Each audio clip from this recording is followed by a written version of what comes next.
Two local media stalwarts are leaving the business. First up, Angela Dias of WTIC AM 1080, on the air since 1985. Angela, how can that be? You were a teenager.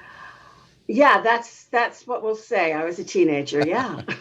You truly are a legend when people say that to you because, people have grown up with you. They have had children while you were on the air. They have had grandchildren, and now you're leaving. And for a lot of people, it's going to be difficult. What led you to this decision?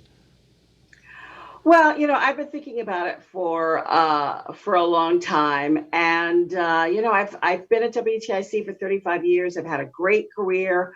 I've done some really interesting things, challenging things, and I thought, well, I think it's time for me to go out on top while I am young enough to do different other things that I'm also interested in. For a while, I thought that because of the pandemic, some of the things that I want to do, I can't do. And I thought maybe I would stay for a little while longer, but I thought, no, this is the time to go. Would you like to reveal what you want to do next, or is that a big secret right now?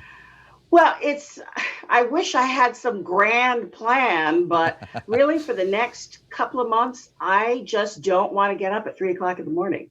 And that's really my goal for the next 3 months. I have a lot of interests. I don't have anything, there is mundane as, doing things around the house to doing some things creatively, hanging out with my friends more, and see whatever comes along. But really, for the next couple of months, I don't want to look at a clock.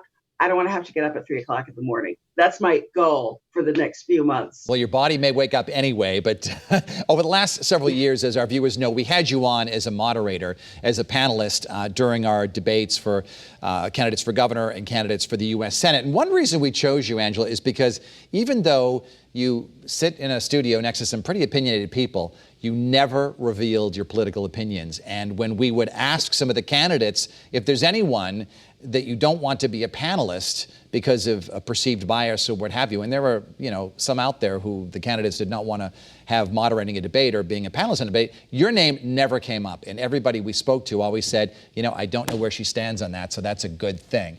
Was it difficult for you to always kind of hold back when others were spewing off opinions? That's our job, isn't it? Yeah, we're not supposed to give opinions when we're on the job. You don't do that. So I didn't find it difficult at all while I was on the job.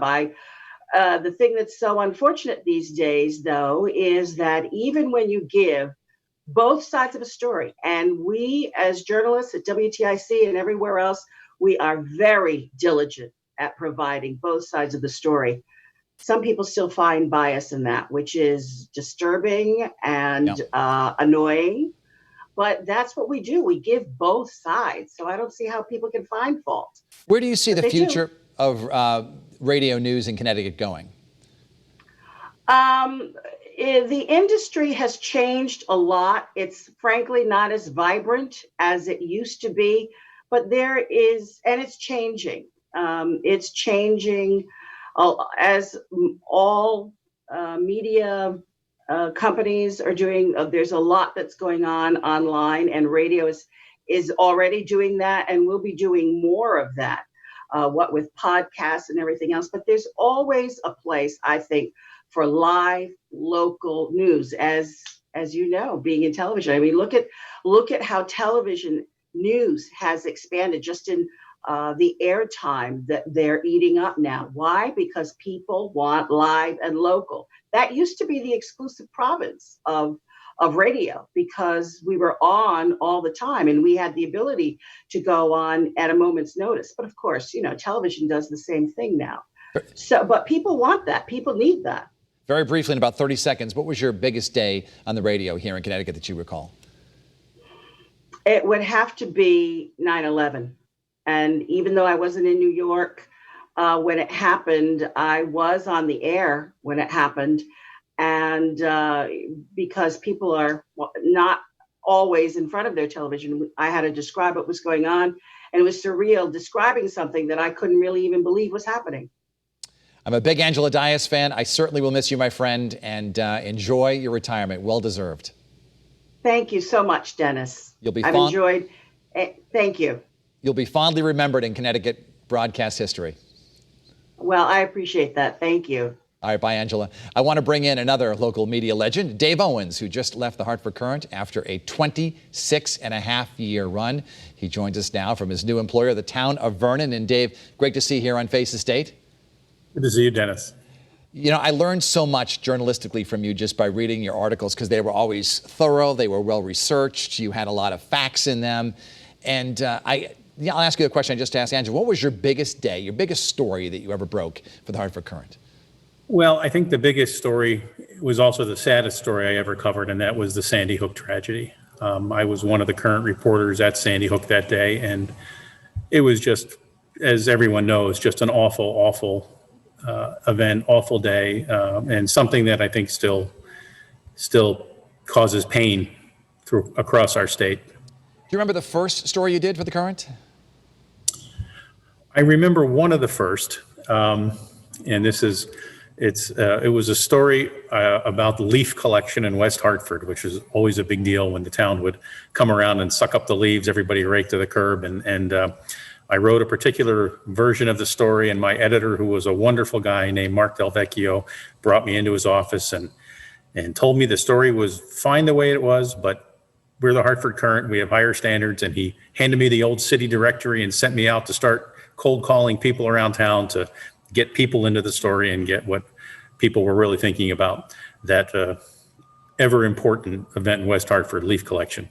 When you started the Hartford Courant, there was no internet, there was no social media, no Twitter, no Facebook, no Instagram, and now it's the dominant force out there. And so many young people get their news actually from one of those social media venues rather than a print newspaper. How difficult has that been as a newspaper reporter to sort of face it? This is what's happening out there. Well, I think, the transformation of how people get news has been difficult because it's created a financial hardship on newspapers. Much of the advertising that we relied upon has gone away. And we also trained for years and years a generation of readers that, hey, you didn't have to pay for news. It was free online. And at some point, the leadership in newspapers realized that probably wasn't the best move. In terms of collecting the news, we used to have a deadline of 5 o'clock in the afternoon, 7 o'clock, maybe 10 o'clock if you went to a night meeting at a town council or a board of education. Now the deadline just is always there. You're always filing to the web and then revising stories as you go along. So I think we've adapted well to trying to serve the readers, but the business model has not kept up with the way we've adapted in terms of doing the job.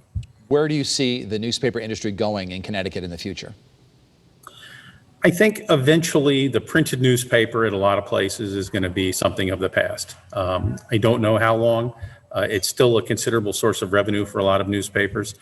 But once you go completely online, there are considerable cost savings. You're not buying paper. You're not buying tanker trucks of ink. You don't have a fleet of delivery trucks to get the papers out. Assuming everybody is able to survive in this challenged environment, that's going to be part of what happens, I think, in the future. Just how far off that is, I don't know. What led you to make this decision to change careers? Well, I hit a milestone age, and I love being a newspaper reporter. I loved working for the Hartford Courant. I always felt it was an honor to work for the Hartford Courant. I had wonderful colleagues, wonderful editors, and I just thought it was time to try something new, to move to this sort of the other side of the equation in terms of working on the public relations side of things. And I've been pondering a move for quite a while, and this opportunity presented itself, and I was very pleased when it did. As we're news guys, we're journalists, we see things much differently than many people out there. It's going to be hard to pass news or witness something happening and not report on it. Do you think it'll be difficult for you? Oh, I know it's going to be difficult. I know something's going to break, and I'm going to wish I was involved with my former colleagues in covering it. I was driving home from work yesterday, and a big storm came through Rockville, and unfortunately a tree came down on a house, causing significant damage. And I felt like, geez, I need to run out there and get something together. So that I don't think that will leave me for a while, David, if ever. I'm going to miss your stories. I'm going to miss your funny tweets. Maybe you can still do those out there, though. And I know you've inspired a whole group of young journalists who are watching this program today. So best of luck in your next career. And we'll leave the light on for you in case you decide to come back. Well, you're very kind, and thank you very much. And hey, the town of Vernon's a great place. It certainly is. Best of luck on the new job. It's a wonderful town. All right, Dave, take care. When we come back, we continue our look at Black-owned businesses in Connecticut. And I welcome your comments on social media. You can find me on Facebook, Instagram, and Twitter.